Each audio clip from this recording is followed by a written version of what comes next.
So you as somebody who's in the field, and this is such a new marketplace starting to, well, not a new marketplace because hemp was and marijuana was legal like 100 years ago. Mm-hmm. You know, I know that America used to be the number one hemp producer, and then this war on drugs or whatever, then they killed it, and then all these other countries started to benefit off of hemp products. Mm-hmm. Now that we are coming back to that, we have the potential to be a powerhouse when it comes to hemp products because there's so many things you can make with it, right? Yes. Like you were just saying how they how the Amish were gonna use it, break it down and use it as fuel. You know, like I know that they have this thing called hempcrete where it's like a mixture between hemp and lime, and it's gonna be building materials where we can build houses out of hemp. You know, it's super insulated. All these other things. Hemp. I also know hemp eats up radiation potentially, and so it's like there's all these. So where do you see the future? The potential future of this marketplace, at least here in New York City? As far as New York City, I think that we're going to be the leaders and we're going to be the forefront. Like Cali has been for so long, you know, known as the best weed on the West, but we're going to take that. The other thing, take it. Yeah. The other thing is that we're going to get it right. So other states are going to refer and look at us to getting it right. As far as the hemp, anything you see with plastic and wood could be made out of hemp, right? Once, you know, I guess the world figures this out, it's going to be able to save the world. Hemp. That's what I believe. Because less reliance on petroleum. Oh, yeah. And now it's just more on a natural building material. It's going to correct deforestation. Like hemp can grow in a season. It takes 25 years to grow a tree to build a wooden table or whatever. Mm-hmm. So it has so many different benefits, but for political reasons, whatever, it got banned. Like you said, and also like, you know, like manipulative markets, like, you know, I know one of the big contributors to the illegalization of marijuana was the paper companies. You know, they wanted to keep cutting down the trees, but you can make hemp paper and hemp, like you were saying, it takes only 6 months, 8 months for 120 days, and it grows very tall. I can show you guys some pictures. And then it grows right back again, right? It's but I think it was more like the plastic DuPont. Right, and the petroleum as well. Oh, yeah, definitely. Ford did a car and ran it off hemp oil. So it's just like so many things. So just imagine something being banned for 80 years, but us using it for 3,000 years prior to right. that. Yeah. So criminalized. Oh, yeah. People in jail for it. And then when you get, like, you had your medical card for it, insurance not covering. Right. And it's just some shit that grows. It's just a setup after setup, man. So with me, I think that I have the ability to, you know, grow off, three. So I can grow the hemp fiber, which is for building materials and textiles, and then the CBD, which is for oil and flour, and then now the THC. But in addition, the green corn.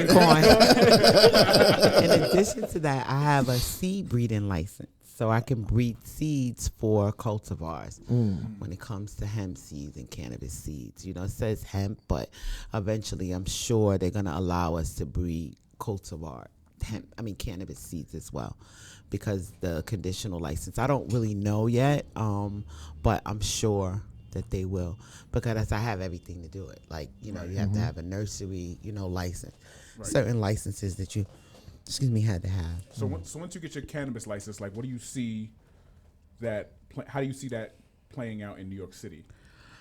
Everybody's gonna be high as fuck. I mean, like, what's your specific plan? Well, my plan is to grow it, to comply, and then to be able to mentor and to be able to have some of the first flower that will go in the recreational dispensaries in New York State. Mm-hmm. So my flower will hopefully, not hopefully, because it will be, I speak things into existence. Right. So you have a lot of power in your tongue, right? So Sorry.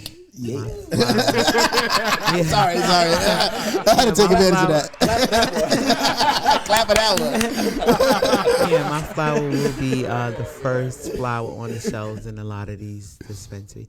And I have a really good joint venture with Bulk Bully, and they have, you know, the line to be able to sell, you know. Okay. And hopefully, you know, I can get them to come and talk to you guys as well. Really good. Yes, please. That would be great. That would be amazing. Yeah, they're the retail. So that's what I was gonna say. So you're just purely distributing. She the plug. Yeah. I'm growing, processing, distributing. Not Hefe, yo.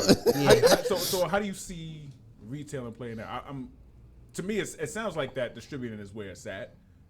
And if you had to choose between retail and distributing, right? And like, how do you see retailers, what their lives would look like in New York City?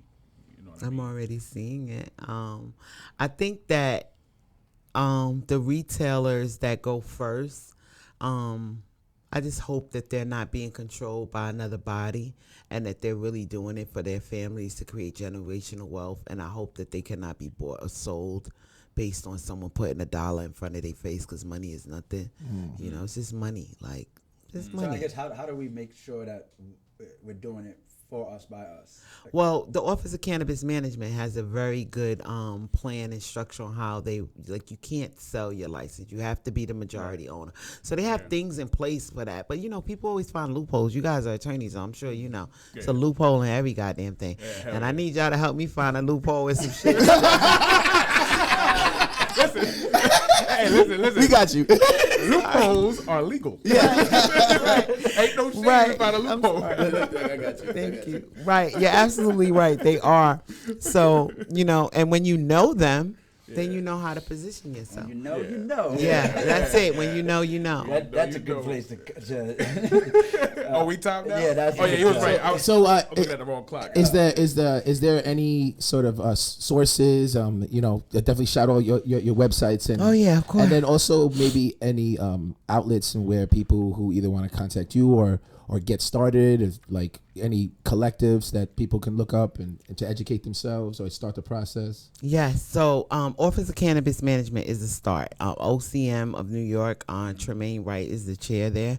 She has a team that she's formulated or that has been formulated to govern the laws, not just on adult use, but on the medical and the hemp. Mm-hmm. So it's governed by one particular office now. The other thing is just, you know, read the laws, do some research. If this is really what you want to do, then you need to know about the business. If you're in the business and you're in the business illegally and you want to go legal, then you need to learn how to go legal or try to figure out how you can become legal. And it's just research. I mean, really, just putting some shit in Google. Google is helping. Before we had to go to encyclopedias. Now we have it at the tip of our fingers, you know. Positioning yourself in rooms and where conversations about cannabis, because that's what I did when I first got licensed. I had to be at every event, right? You know, see me. Like Cannabis Con or something like that. Yeah. Now, listen, you can't get me. I don't give a fuck. Like, how much y'all paying me? And it's not even about the money. It's just like once you reach a certain level of knowledge, the need is no longer there, you know. And if you're going to these events, you're providing them something. Yeah, they need to pay you. Right, exactly. Yeah. So that's where I am. But in the beginning, I was showing up to everything, trying to get everywhere, you know, just to figure it out. And that's what led me to where. But it's just been hard work. So.